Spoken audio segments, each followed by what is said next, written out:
سلام سلام كرات تختاتلتي أوا channel كمية لكم نحنا እግዚአብሔር مسكن سلامنا أسعدكم جنا بززلهمو سلام كتكون لينا كل جزية تبني تأيو اسكي لما عنتون كم كل جزية يو وعلنا يجزانا عزنا لكم بس إن لنا اسكي خلنا رأيكم أو ربلكم من سنة مكتتال እሺ وعلنا بنقو خمزي أتمثل مالتيون عيننا تنزخون بانكيك نسرح ويه بانكيك نمجمريا ጊዜ السنكت ዘለኹ ሰንኪታ አይፈልጥን እዝሎም ሙዓንቲ ጀሚረያ ያለው ለሙዓንቲ ጀሚረያ ከዓ ኩሉ ጊዜ ምብላዕ ይካውን ወልዓጉን ጽቡቕ ስለ ዝኾነ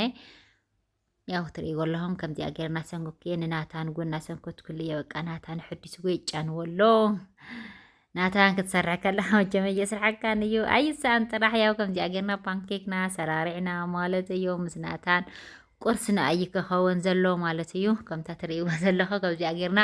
ሻሂ ብፃባ ቀራሪብና ኣለና ናታን ወደይ ብጣዕሚ ይፈትዎ ከምቲ ትሪእዎ ዘለኹም ይወልዕሎ ደስ ይልዎ እንቋቑሖ ፃባ ስለ ዝኣተዎ ያው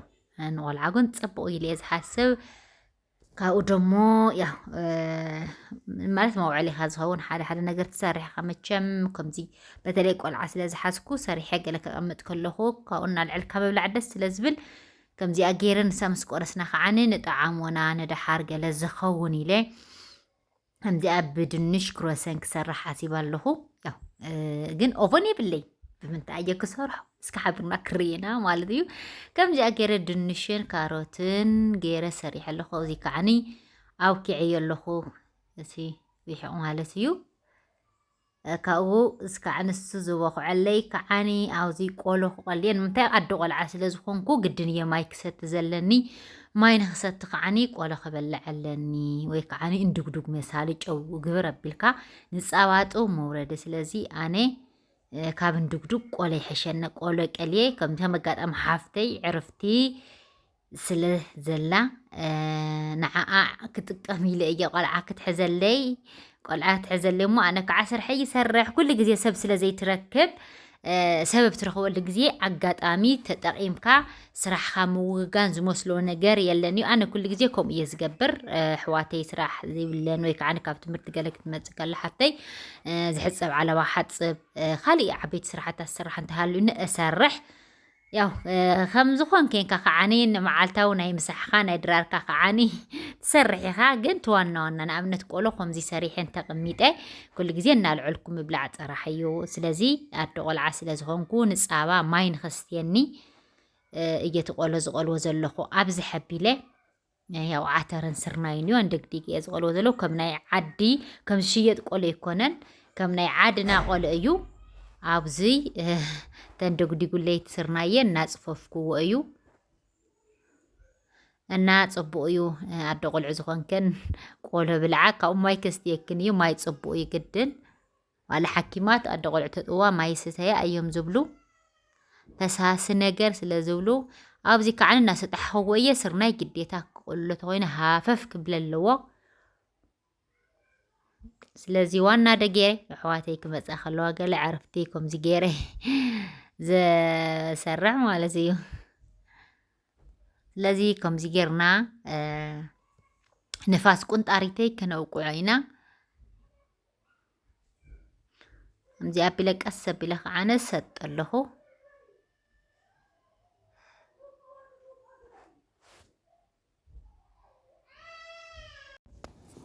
ቆሎ ምስ ቡና ጉን ምንም ኣይብልን ቁርሲ ቡና ጉን ይኾነልና እዩ ስለዚ ስርናየ ከምዚ ኣገረ ሰጣጢጥ ኣለኹ ካብኡ ደሞ ዓተረይ ምንድግዳግ ከዓ ክሓልፍ እየ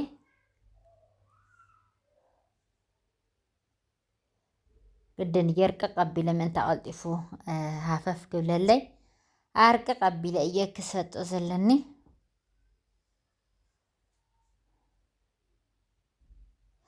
ያው ቆሎ ሞላው ጠፎ ሰለለይ ኮንኩን ዝቐርፀ ዘለኹ ግን ከምዚ ንመዘናግዒ በተለይ ኣብ ስደት ዘለኽን ኣሕዋተይ ይኾኒ ንመዘናግዒ ኢለ እየ ኣብዚ ከዓኒ ዓተረይ ኣርየ ኢለ ኣብል ኣለኹ ኣንደግድጎ እትዎ ኣለኹ ናብቲ ማይ ማለት እዩ ከምዚ መዘናግዒ ይኸውን እዩ ኣብ ስደት ንዘለዋ ኣሕዋተይ ብዝብል እዩ እምበሪ ካሊእ ኣይኮነን ዝቐርፆ ማለት ደስ ኢሉና እዩ ዝንከታተሎ ውዕለኺ ብጣዕሚ ጎበዝ ኢኺ ገለ ስለ ትብላኒ ስለዚ ኣሕዋተይ ያው ኩሉ ግዜ ናይ ባዕለይ ትኩረ ስለ ዝሰርሕ ሳብስክራይብ ላይክ ሼር ምግባር ከዓኒ ኣይትስነፉ ይኹን ክብለኩም እፈቱ ኣብዚኣ ጥዕማ ኣለኹ ብላዳ ዓተር ቁንጣሪት ኢኻ ተብሎ እምበር የመን ኣይበስልን ስለዚ ከፅፉፉ እየ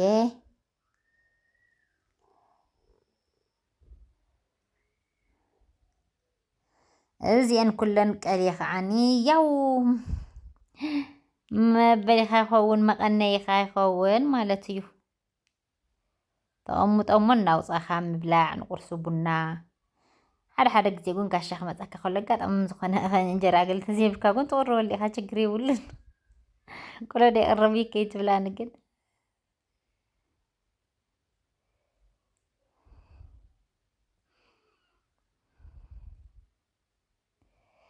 እና ኣሕዋተይ ኣተባብዓኒ እስኪ ኣተበብዕ ኣቢልክን ሳብስክራይብ 50 ሽሕ እኳ እንደእትውን ሳብስክራይብ ጌርክዎ ናብዚ ከዓኒ እናሰጠጥክዎ እየ ዓተር ዕርየ ይስጠጥን ስኢልካ ቁንጣሪት ስኢሉኒ ሹም ሃፈፍ ንኽብል ኢኻ ቁንጣሪት እምበር ዓተር የመና ይስጠጥን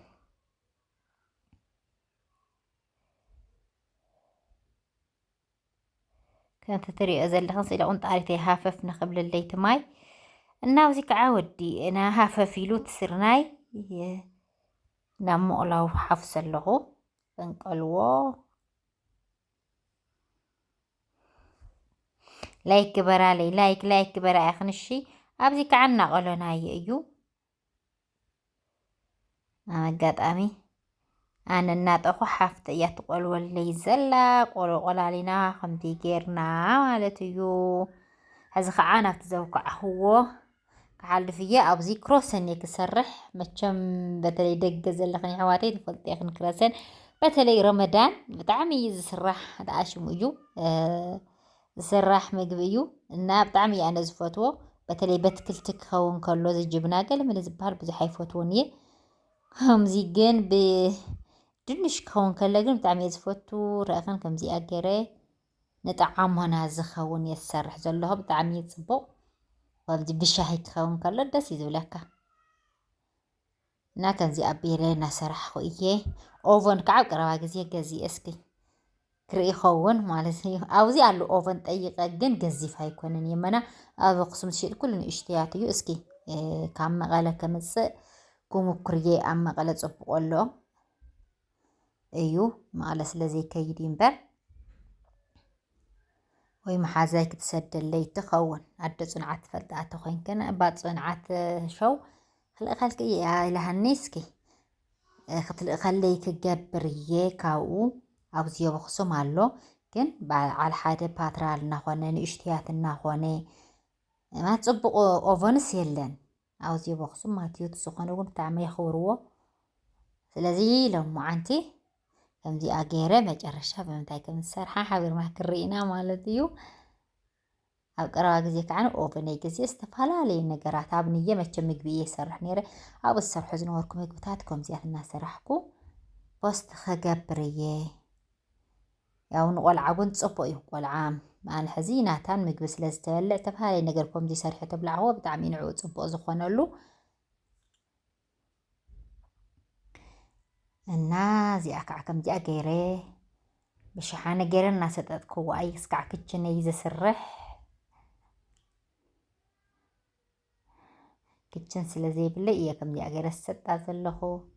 ግን ኦቨን ክችን ኣብ ቀረባ ግዜ ኣስሪሐ ወይ ከዓኒ ገዛ እዚየ ክርኢ ይኸውን መን ይፈልጦ ኢኮኖሚ ስለ ዝሕዘና እዩ እምበሪ ኢኮኖሚ ናይ ዓድና ኣብ ንየ ኮንካ ከምዚ ገብር እየ ትብል እሞ ማርያምን ኣብ ዓዲ ምስ መፃኻ ብጣዕሚ ኢኻ ማለት ዝሓስቡ ዝነበርካ ንየ እንታይ ሞ ክብለኪ ኣይትትግብሮን ስለዚ እስካዕ ዘትግብሮ ከዓ ከምዚኣ ገይረ እናሰራሕኩ እየ ብለክም ኣብ ዓዲ ዘለኹም ግን ሞክሮኦ ንቆልዑ ብጣዕሚ ፅቡቅ እዩ ዋላ ንትምህርቲ ቤት ቀሊል እዩ ማለት ብክብር ዝበለ እውን ኣይስራሕን እዩ እንታይ ብፊኖ ኖርማል ብካሜራ ክወክዕ ይኽእል እዩ ብዙሕ ነገር ግን ዘይክትገብረሉ ዝትኽእል ኢኻ ዋና ኣለዋውሳ እዩ እምበሪ ካብኡ ደሞ ድንሽና ካሮትን ይኻሊእ ነገር ዘይኮነ ቅልል ብዘለ ሕዘው እዚ ከዓ ንረአኹኖ ከክንዲ ክንዲ ኦቨን ብዘይቲ ገይረና ጠወስክዎ እዩ ብዘይቲ ብጣዕሚ ፅቡቅ ብከምዚ ኣሰራርሓ ርአያ ይመስለክን ኣብ ፌስቡክ ካሊእ ዜጋ ትሰርሓ ርአያ እየ ኣነ ከዘይምኩራ ኢለ እዛ ብዘይቲ ዝምኩራ ዘለኹ እናረአኹንኦ ተሰሪሑ እዚ ይመስል ብጣዕሚ ፅቡቅ ፍይንኡ ፅቡቅ እንተኮይኑ ብጣዕሚ ብደንብ ጌርክን እንተለዊስክንኦ ብጣዕሚ ፅቡቅ ኮይኑ ዝወፅና ቆለና እውን ከምዚኣ ጌርና ቀላሊና ከምዚኣ ጌርና ውዕለና ውዒልና ንብለክን እዚኣ ትመስል ናይ ሎሙዓንቲ ስለዚ ኣሕዋተይ ላይክ ሼር ሳብስክራይብ እናገበርክን ኣተባብዓ ንኽብለክን ፈቱ ሰሰናይ ንዓኹም ፈትወኩም ኣኽብረኩም እየ ክቡራት ተኸታተልቲ ናይ ቻናለይ